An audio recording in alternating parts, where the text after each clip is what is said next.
Olá, pessoal. Continuando aqui então a ler o documento do Senhor Lutz, Ajuda a um terraplanista, no capítulo 9 do seu documento, erros de hermenêutica, supostos erros de hermenêutica dos terraplanistas para defender o tal terraplanismo, como se o terraplanismo fosse uma religião ou algo assim, né? Bom, vamos lá. O argumento terraplanista é Josué capítulo 10, versículo 12 e 13. No dia em que o Senhor entregou os amorreus aos israelitas, Josué exclamou ao Senhor, na presença de Israel: Sol, pare sobre Gibeon, e você, ó lua, sobre o vale de Ajalon. E o sol parou e a lua se deteve até a nação vingar-se dos seus inimigos, como está escrito no livro de Jazar.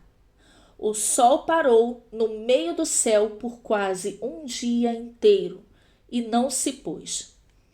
Bom, aqui fica claro que é o sol que se move, que é a lua que se move sobre a terra.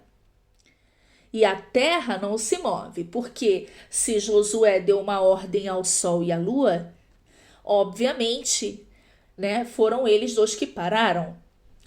E a Bíblia está dizendo que o sol parou e a lua parou. Mas aí, ele diz assim, o Senhor Lutz diz assim, imagine o seguinte, Josué faz um pedido a Deus na forma do imperativo. Sol, pare sobre Gibeon, e você, ó lua, sobre o vale de Ajalon. Primeira coisa, gente, como pode Josué não estar fazendo um pedido a Deus? Ou se não, ele diz, Josué faz um pedido a Deus na forma do imperativo. Me desculpe, mas imperativo é ordem e não é um pedido. Quando Josué faz uma ordem, ele não dá uma ordem a Deus, ele dá uma ordem ao sol, a não ser que você ache que o Deus de Josué fosse o sol e a lua, né? Por acaso, Senhor Lutz, o sol e a lua são o Deus de Josué? Não, né? O sol e a lua são criação de Deus. E Josué não está falando, não está fazendo um pedido a Deus. A Bíblia diz que ele falou ao Senhor e se voltou ao sol e à lua e deu uma ordem ao sol e à lua. Se ele falou a Deus antes de falar ao sol e à lua, quer dizer que quando ele deu essa ordem ao sol e à lua, ele estava respaldado por Deus. Foi Deus que o guiou a dar a ordem ao sol e à lua. Se Deus errasse, né? Porque a terra é um globo, quem se move é a terra, então Josué teria que ter dado uma ordem à terra e a terra parasse. Mas engraçado, como que a terra ia parar? Se a terra, né, globo, gira a 1.666 km por hora em torno de si mesma, como que essa bola giratória tão mais rápida que um peão, como que se ela parasse de repente, vocês imaginam o que seria de Josué e os soldados e todos aqueles homens que estavam ali em guerra? O que seria da terra, né? Seria um novo dilúvio na forma de tsunami, catástrofe global, né? Imagina tudo parar de repente. Aí alguns podem dizer, não, ela foi diminuindo a velocidade devagarinho até parar. Você já viu um carro de Fórmula 1 correndo a 300 por hora? Ele passa assim, ó. Imagina ele freando até parar. Agora imagina a Terra a 1.666 por hora. Ela ia parar de frear só depois de uma semana. Demora, gente. Porque a inércia, né, é uma realidade.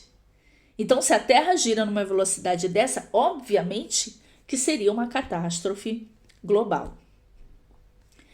Ah, e como que aconteceu aqui? Isso aqui é muito claro. Por que Josué deu uma ordem ao sol e à lua? Por quê? Porque o Espírito de Deus estava sobre ele. Da mesma forma que Cristo, quando veio a esse mundo e quando ele agia aqui, era pelo Espírito de Deus, porque ele veio como homem. Ele usava da autoridade de Deus também sobre a natureza. Tem lá Marcos 4, 35 a 41. Eu vou ler para você. Naquele dia, sendo já tarde, disse-lhes: passemos para o outro lado. E ele, deixando a multidão, o levaram consigo, e assim como estava no barco, havia também com ele outros barquinhos. E levantou-se grande temporal de vento, e subiam as ondas por cima do barco, de maneira que já se enchia. E ele estava na popa, dormindo sobre uma almofada. E despertaram-no, dizendo: Mestre, não te se dá que pereçamos. E ele, despertando, repreendeu o vento e disse ao mar. Ele falou ao vento e ao mar: cala-te, aquieta-te. E o vento se aquietou, e houve grande bonança. E disse-lhes: por que sois tão tímidos? Ainda não tendes fé?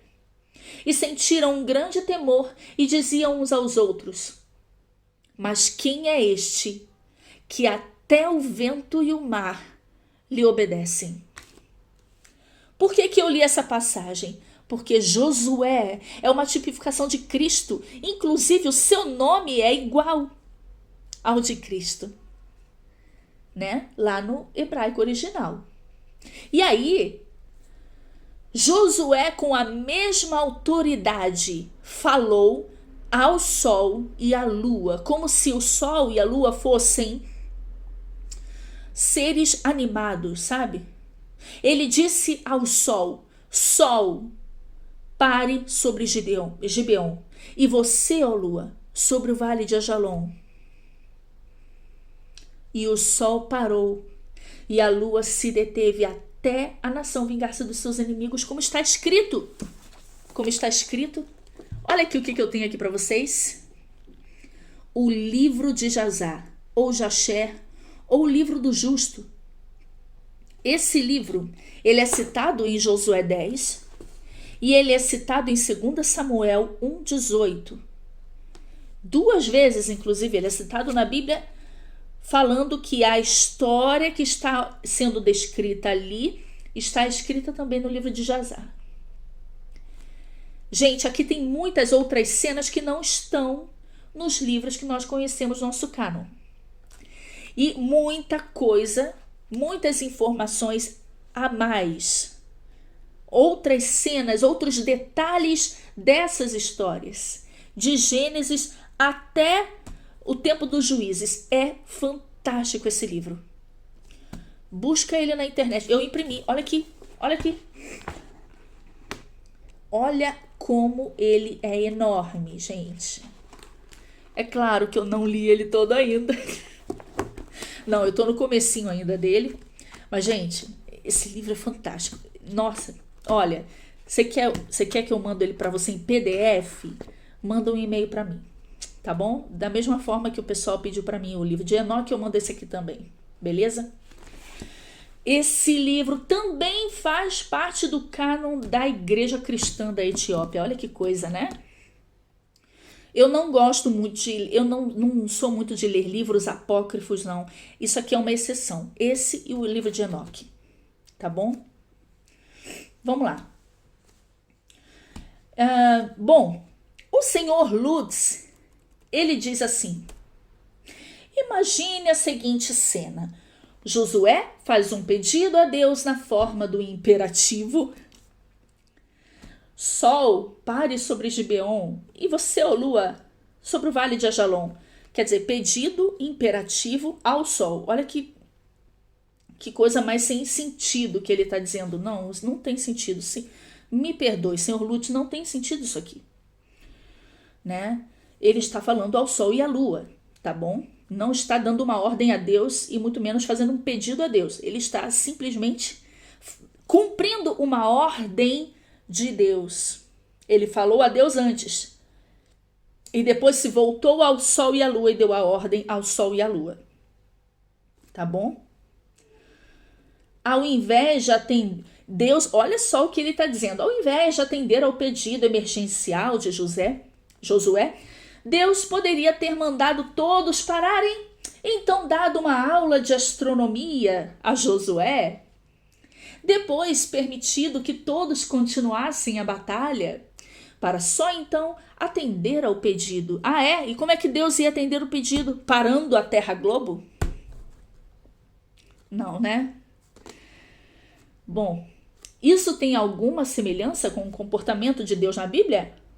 Embora Deus tenha aconselhado diversas vezes que as leis da natureza fossem estudadas, assim como os sistemas em geral, ou seja, Deus aconselha o homem que estude as leis da natureza, mas o homem era tão burrinho e ignorante que não queria saber de estudar as leis da natureza, como se os homens daquela época não tivessem nenhum interesse em estudar, entender de astronomia, de biologia, né, de qualquer lei da natureza. Não, eles não queriam estudar a natureza, eles eram muito burrinhos, né?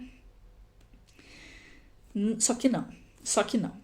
Porque já antes do dilúvio, nós temos aí os anjos que se rebelaram em Gênesis 6 e que ensinaram aos homens, inclusive, coisas que não deveriam ensinar, mas ensinaram muitas coisas, inclusive astronomia.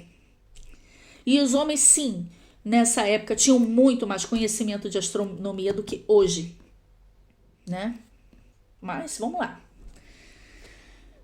E nós temos muitos exemplos na Bíblia sobre isso, ok? Temos Daniel, por exemplo, na Babilônia. Nós temos os magos do Oriente que viram a estrela e foram lá.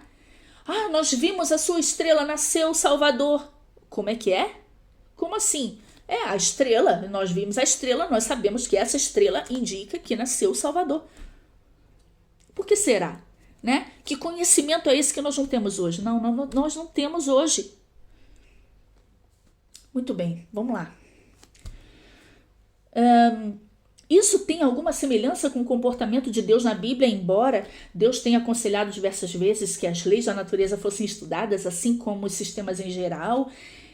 Ele não parou para explicar bactérias aos israelitas ao decretar leis de saúde. Quer dizer, Deus tinha que decretar leis de higiene e de saúde, mas somente decretar as leis sem explicar o porquê, né? Porque o povo era muito burrinho, né? Então você tem que dar as regras e não explicar o porquê delas. Não faz o menor sentido isso. Eu não acredito que o povo era tão ignorante assim, né? Quando Deus fala a Adão e Eva, por exemplo, que eles não comessem do fruto daquela árvore, Deus explica o porquê, né? Que não comessem o fruto da árvore do conhecimento do bem e do mal. E é óbvio que eles desobedeceram, não porque não sabiam, porque Deus não explicou.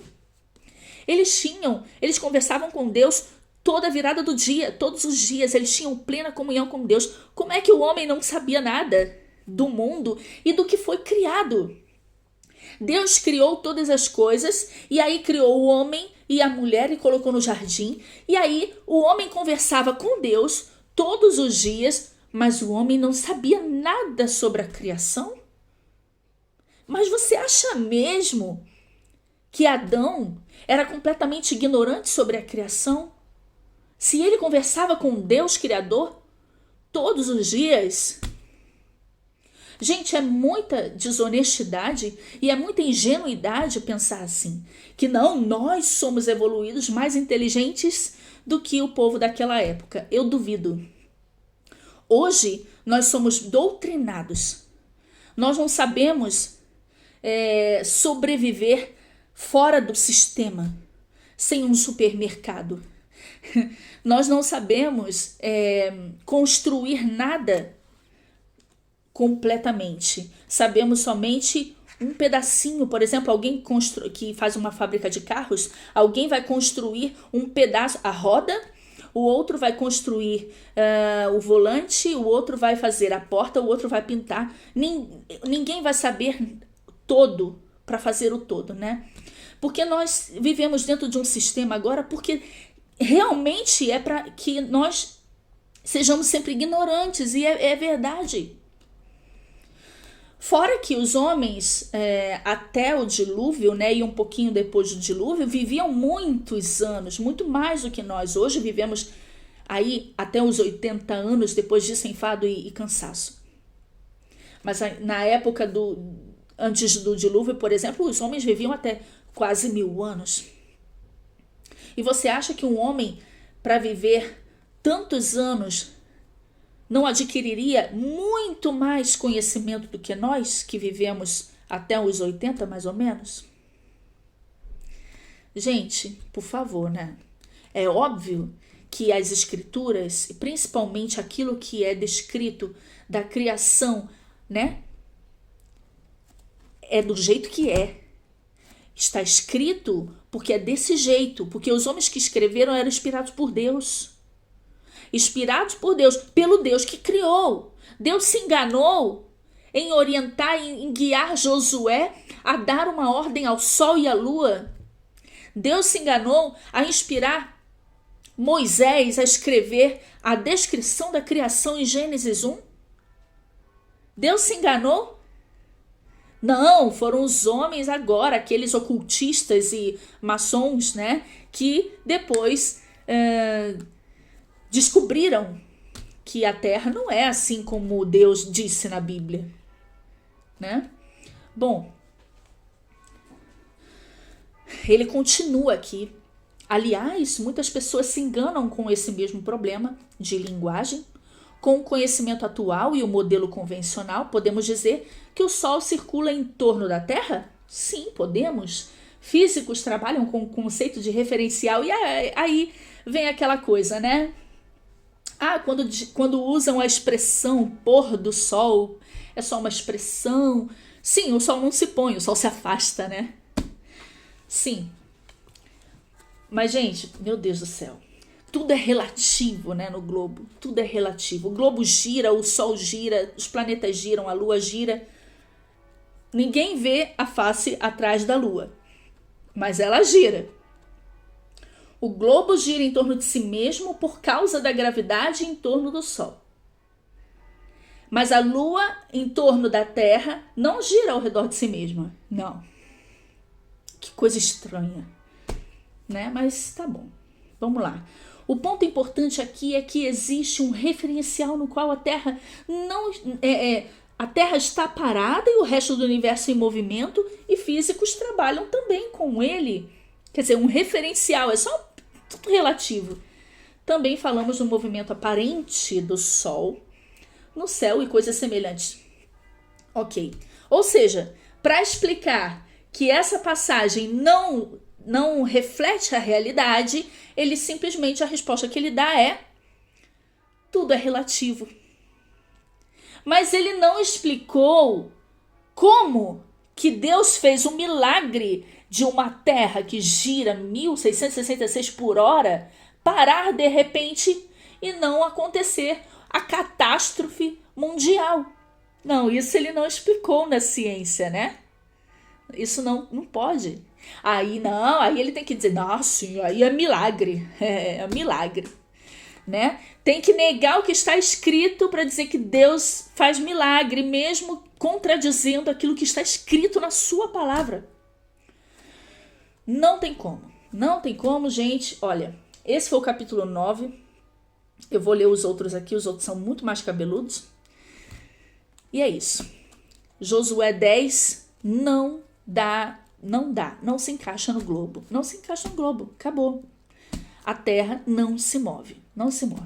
Pelo menos é o que a Bíblia diz, e eu creio na Escritura que seja Deus verdadeiro e todo homem mentiroso. Fiquem com Deus.